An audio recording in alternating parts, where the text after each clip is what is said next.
राधे राधे, जय गौरी गोपाल, जय श्रीमन नारायण। आज का दिन बड़ा ही मंगलमय और पावन है। आज हम सब विघ्नहर्ता, मंगलकर्ता, बुद्धि प्रदाता प्रथम पूज्य श्री गणेश जी के जन्मोत्सव का पावन उत्सव मना रहे हैं। गणेश चतुर्थी का पर्व मना रहे हैं। गणपति जी का नाम लेते ही, उनका स्मरण करते ही मन में आनंद की अनुभूति होने लग जाती है, उत्साह और सकारात्मकता भर जाती है। आप सब गणेश जी को जानते हैं और गणेश जी को अपनी बुद्धि में, अपने मस्तिष्क में, अपने हृदय में आप सब बसाते हैं, क्योंकि शास्त्रों में कहा गया है कि स्मरण मात्र से विघ्न दूर हो जाते हैं गणेश जी के। यदि गणेश जी का स्मरण मात्र कर लिया तो व्यक्ति के सारे विघ्न दूर हो जाते हैं, इसलिए उनका नाम पड़ा विघ्नहर्ता। गणेश जी का जन्म जो प्रसंग है जन्म का, वह बड़ा अद्भुत है। पुराणों में कथा आती है कि माता पार्वती जी ने स्नान करने के लिए अपने शरीर के उबटन से एक सुंदर बालक की रचना की और उसे द्वार पर एक, देखो माता पार्वती जो है उन्होंने अपने तेज से, अपने शरीर से, अपने संकल्प शक्ति से उन्होंने वह बालक को तैयार कर दिया और वह बालक को कहा कि आप द्वार पर खड़े हो जाओ, कोई अंदर ना आने पावे। प्रहरी बनाकर खड़ा कर दिया, बालक किसी को भी भीतर जाने नहीं देता था। तभी भगवान शिव पधारे और प्रवेश करना चाहा। माँ पार्वती जी से मिलना चाह रहे हैं भगवान शंकर। उस बालक ने रोक दिया जो माँ पार्वती ने प्रकट किया था। विवाद हुआ और अंततः भगवान शंकर ने उस बालक का जो मस्तक है काट दिया, मस्तक का छेदन कर दिया, सर धड़ से अलग कर दिया। जब माता पार्वती को यह समाचार मिला तो वह व्याकुल हो गई और भगवान शंकर से प्रार्थना करने लग गई। तब भगवान ने गजमुख बालक का मस्तक लगाकर पुनः गणेश जी को पुनर्जीवित कर दिया और कहा कि आज से तुम सबसे पहले पूजे जाओगे, तब तुम विघ्नों का हरण करने वाले और मंगल कार्य का आरंभ करने वाले देवता बनोगे।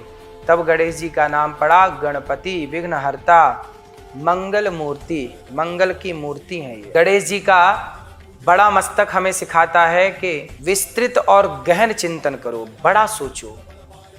बड़ी सूंड का अर्थ है सभी सूक्ष्म से सूक्ष्म बातों को पकड़ो।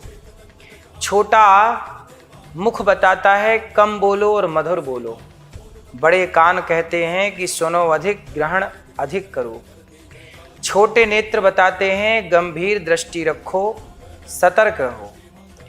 और सबसे सुंदर बात है गणेश जी का वाहन, छोटा सा मूषक। यह हमें सिखाता है कि चाहे अहंकार कितना भी हो, अहंकार कितना भी बड़ा क्यों ना हो, ईश्वर उसे विनम्र बना ही देते हैं, उस अहंकार को नष्ट कर ही देते हैं। गणेश जी का जो वाहन है चूहा, गणेश जी बुद्धि के देवता हैं और चूहा जो है वह तर्क का प्रतीक है। बुद्धि हमेशा तर्क पर सवार होती है, इसलिए गणेश जी बुद्धि के देवता और चूहा तर्क का प्रतीक है। तो गणेश जी अर्थात बुद्धि, चूहा अर्थात तर्क पर। बुद्धि हमेशा तर्क पर सवार होती है, इसलिए बुद्धिमान तर्क करने वाला होता है, इसलिए गणेश जी चूहे पर विराजे हैं। गणेश चतुर्थी का महत्व है, इस दिन गणपति जी की प्रतिमा स्थापित कर 10 दिनों तक पूजन, आरती और भजन करना चाहिए। भगवान गणेश जी का, भगवान का ध्यान करना चाहिए। गणेश जी की पहली पूजा क्यों होती है? एक बार भगवान शंकर ने, माता पार्वती ने कहा, हे कार्तिकेय जी और हे गणेश जी, जाओ पूरी पृथ्वी की परिक्रमा करके आओ। तो कार्तिकेय जी परिक्रमा करने चले गए और भगवान गणेश जी चूहे पर कैसे आगे जाएं? तो गणेश जी ने अपने माता पिता मतलब पार्वती और भगवान शिव की परिक्रमा कर ली और बैठ गए। जब कार्तिकेय जी आए तो उन्होंने कहा हमने तो पृथ्वी की परिक्रमा कर ली, अब बताइए सबसे बड़ा बुद्धिमान कौन? तो भगवान शंकर बोले कि गणेश जी सबसे बड़े बुद्धिमान हैं। क्यों? क्योंकि इन्होंने माँ बाप की परिक्रमा कर ली। जो माँ बाप की परिक्रमा कर लेता है वह सृष्टि की परिक्रमा करने का फल प्राप्त कर लेता है। तब से गणेश जी प्रथम पूज्य बने और भगवान शिव आदि सब ने प्रथम पूज्य माना। एक बार गणेश जी की भक्त गणेश जी से प्रार्थना करते हैं कि हमारे जीवन के सभी विघ्न दूर हो जाएं, बुद्धि और विवेक की प्राप्ति हो। और धर्म मार्ग पर चलने की प्रेरणा प्राप्त हो। शास्त्रों में वर्णन है कि गणेश चतुर्थी की रात चंद्रमा को देखना वर्जित माना गया है।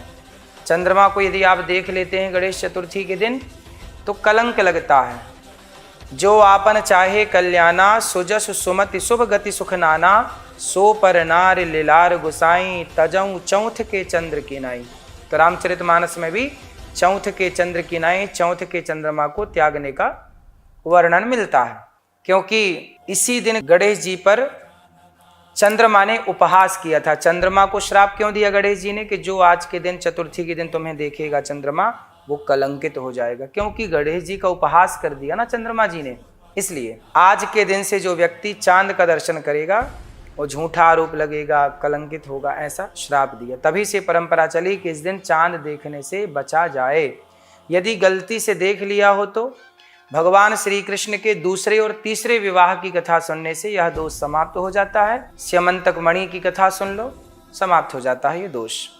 एक बार महर्षि वेदव्यास जी ने महाभारत की जब रचना करने के लिए बैठे तो वेदव्यास जी ने सोचा कि लिखेगा कौन, हम महाभारत के इस दिव्य महान ग्रंथ को लिखवाएं किससे। तो जब लिखवाने का निश्चय किया तो उन्होंने सोचा कि इतिहास इतना बड़ा है, ये ग्रंथ महाभारत का इतना बड़ा है, इसे लिखने के लिए किसी विशेष लेखक की जरूरत है। तो कौन इसे लिखेगा? तब व्यास जी ने गणेश जी से कहा कि हे गणेश जी, आप मेरे लिए यह महाकाव्य लिख दीजिए। तो गणेश जी मान तो गए, परंतु गणेश जी ने एक शर्त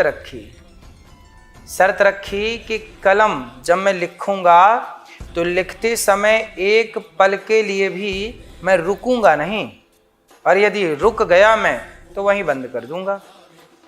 तब वेदव्यास जी ने कहा ठीक है, आपकी शर्त मैंने मान ली, पर आप भी मेरी एक शर्त मान लीजिए कि आप बिना अर्थ समझे कोई भी श्लोक नहीं लिखेंगे। इसलिए जहाँ वेदव्यास जी ठहरना चाहते थे, कुछ सोचना चाहते थे, तो एक कठिन श्लोक दे देते थे गणेश जी को, ताकि वो सोचने में उनको टाइम लग जाए और ये अपना सोच लें। तो गणेश जी हर श्लोक को समझ के उसका अर्थ समझ के लिखते थे।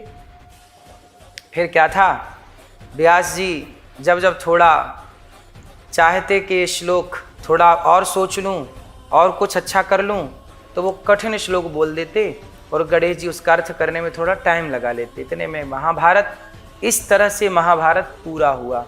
तो वेदव्यास जी कहते गए, गणपति बप्पा महाभारत को लिखते गए।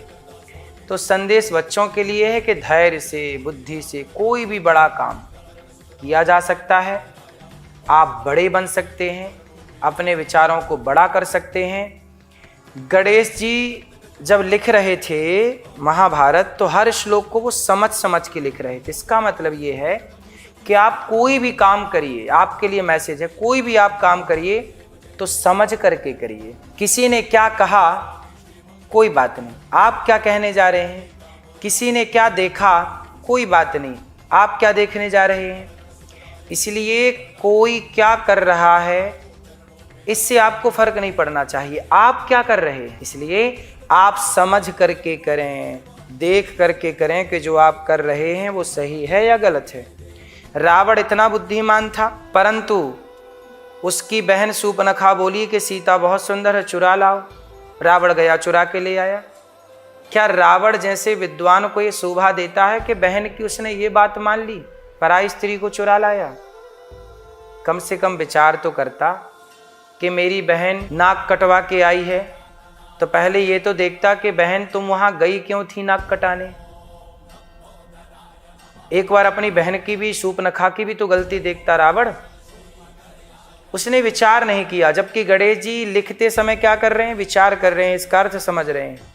समाज की कोई भी बात हो उस पर विचार तो करिए, वो आपके लिए कितनी सही है। अब जैसे आपके दोस्तों ने कह दिया कि यार शराब पी लेते हैं, चलो एक बार विचार तो करिए कि शराब पीने से कितनों का भला हुआ, तुम्हारा क्या भला होगा। इसलिए कोई भी काम बिना विचारे जो करें सो पाछे पछताएं, काम बिगाड़ें आपनो जग में होत हंसाएं। इसलिए कोई भी कार्य करिए विचार करके करिए, बिना विचारे कोई भी कार्य मत करिए, उलझन बड़ी होगी।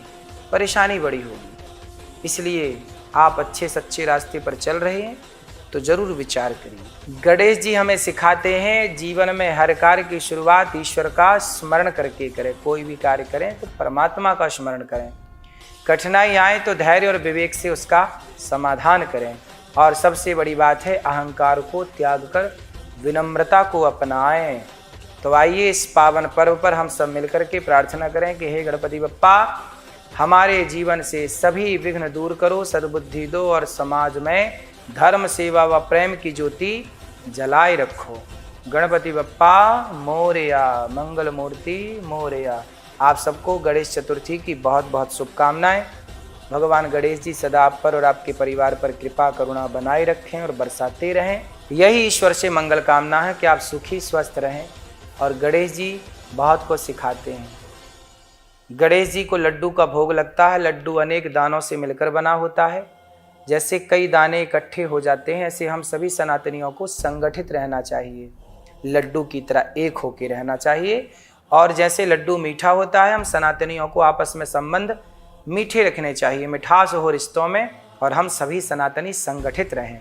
जय श्रीमन्नारायण, जय श्री कृष्णा, राधे राधे। संगठित रहिएगा, यही गणेश जी का ये पावन त्यौहार हमें समझाता है।